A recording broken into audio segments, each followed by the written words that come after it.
The Second World War is largely considered a symbol of Hitler's Nazism, and all the atrocities that occurred in conquered Europe occupy first place, both in history textbooks and in scientific research. In this field, the actions of Germany's ally Japan are not so well known, although what the Japanese military did in the occupied territories is sometimes simply contradictory and cannot be accepted by any sane person. 2 Allied prisoners of war. During the entire war, in the Pacific Theater of Operations, at least 140,000 soldiers, officers, and medical workers from the United States, Australia, Canada, Britain, New Zealand and India were captured by the Japanese. Since Japan did not sign the Geneva Convention on the Treatment of Prisoners of War, the fate of the latter was, to put it mildly, terrible. Many hundreds lost arms and legs. Some as a result of medical experiments, others as a result of lack of proper medical care. As a rule, prisoners of war were used to work in coal mines and road construction. The conditions were not just terrible, but monstrous. Prisoners could be kept either in pits that were covered with lids, or in flimsy barracks that provided no protection from either cold or heat. For example, the famous Thai German Railway was built, among other things, by the hands of prisoners of war of the Allied forces. The total length of the route is 415 kilometers. During construction, at least 100,000 Asians and prisoners of war died from inhuman conditions. It is not for nothing that this road was called the Road of Death. In one of the prisoner of war camps, the Japanese Lieutenant Ushiki became famous for his incredible sadism, and was nicknamed the Black Prince among the prisoners. For fun, during the construction of the railway, he beat and simply beat prisoners to death, and cut off the head of one who tried to escape in front of the others. The second highest level of atrocities was considered to be the Japanese version of the notorious Dr. Death Mengele in Europe, Sergeant Saiki Akita. The prisoners of war called him Dr. Death, who loved torturing prisoners of war.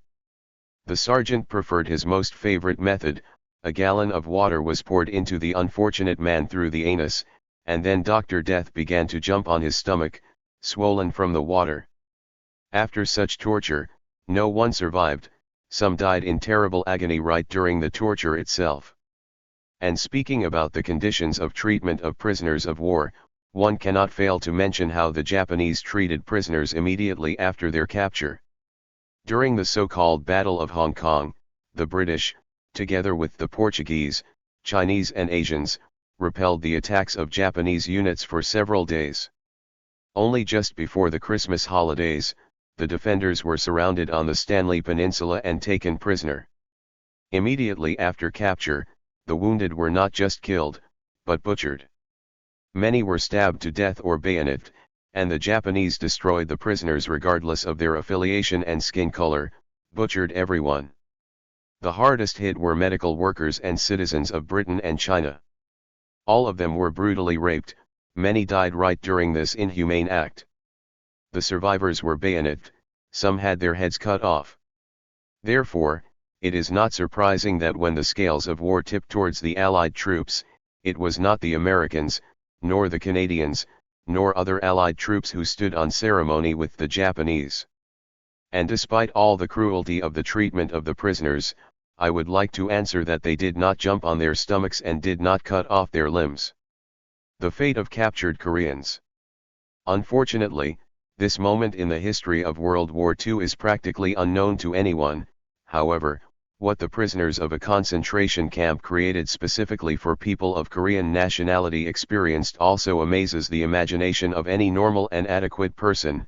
As one of the Korean citizens said, the Japanese destroyed Koreans without any ideology, only on the basis of ethnicity. In addition to physical torture, the Japanese actively used psychological torture on the Koreans.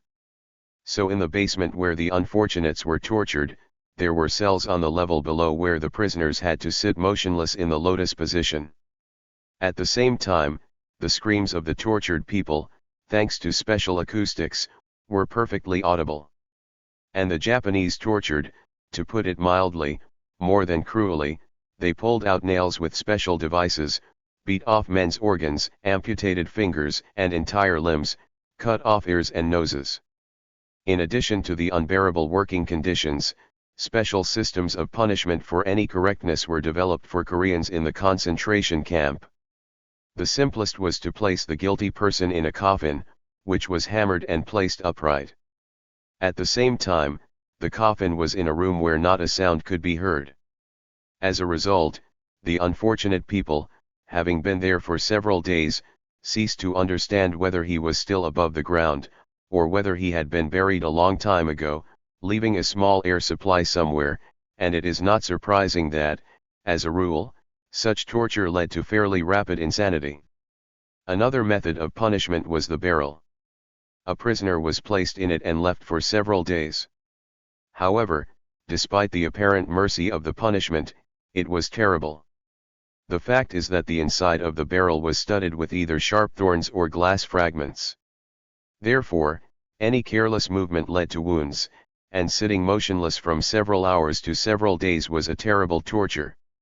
Many of the prisoners, trying to get rid of the torment, deliberately began to move in the barrel in order to inflict the maximum number of wounds on themselves, or, at best, die from blood loss. One can only imagine to what degree of despair people must reach in order to try to ensure an easy death for themselves in this way, although it was not easy, but in comparison with what was happening outside the barrel. Finally, the most humane thing for Korean prisoners, no matter how cynically sounding, was hanging. Many were openly happy that their torment would soon end, so there are quite a lot of cases when Koreans, before execution, were offered to renounce their views in exchange for saving their lives, but the prisoners preferred to choose the noose, because they understood that such death was better than life in hell. After all, you never know at what moment the finger of a Japanese guard will point at you, and you will be dragged into a torture cellar or locked in a coffin. Experiments on the Chinese in the occupied territory of China, in the classical sense, concentration camps practically did not exist. The Japanese simply mercilessly slaughtered the population, without intending to keep them in separate places. The only exceptions may be those who were used to work in coal and stone mines, as well as in the construction of roads and facilities. A terrible analog of concentration camps were the so-called detachments, the most famous of them, Detachment 731. Unlike German concentration camps, in such detachments the level of atrocities went beyond human perception. The experiments that were carried out on prisoners are striking in their savagery. For example, Japanese scientists examined the level of resistance of the human body. Prisoners were shocked, doused with boiling water, exposed to the cold, deprived of water and food. At the same time, the Japanese scrupulously recorded when the unfortunate people died, and ultimately it was concluded that in terms of survival rate, humans are on the same level as pigeons. They could also hold out in similar conditions at approximately the same time. Prisoners also became prototypes when testing various types of medicines, and after some time of administration, the Japanese performed autopsies on the bodies without anesthesia, to see how effective the drug is. Of course, it could not have happened without the traditional amputations of limbs characteristic of the Nazis, special infection in wounds and observations of the torture of prisoners. Prisoners were infected with all known pathogens, such as plague, syphilis, typhoid fever, anthrax. Horse blood was poured into them, and prisoners were also subjected to constant X-ray irradiation. They were boiled alive in cauldrons, specifically dehydrated. The horror was that the hidden or dismembered bodies belonged to still living people, but the Japanese pseudo-doctors did not even consider it necessary to sew them up. On the contrary, in open mode they observed what processes were occurring in the internal organs of a person. Some prisoners deliberately received gunshot wounds, for example, in the abdomen or stomach, and then Japanese doctors trained to remove a stuck bullet. And naturally, there was no question of any pain relief. One of the most common experiments was cutting into the liver of living prisoners, and this was all done solely to determine the limit of endurance of the human body. There is a known case when a prisoner of war, for some offense, possibly attempting to escape, was tied to a tree, his arms and legs were pulled out, his torso was cut, and then his heart was cut out. After that incident, although this torture did not become widespread, many units adopted Japanese laments. The level of insanity of Japanese pseudoscientists and doctors exceeded all boundaries of understanding how one could relate to the fact that prisoners had either one organ, or even part of the brain, removed, and then calmly watched how the process of any recovery took place, or the process of gradual death of the unfortunate person. Therefore, it is not surprising that prisoners who ended up in one of these detachments considered it a great success if they were sent to die in a gas chamber. It's crazy to perceive this, but the unfortunate people sincerely believed that a painful death from suffocation was much preferable to many days of suffering in barracks for the infected or on the operating table.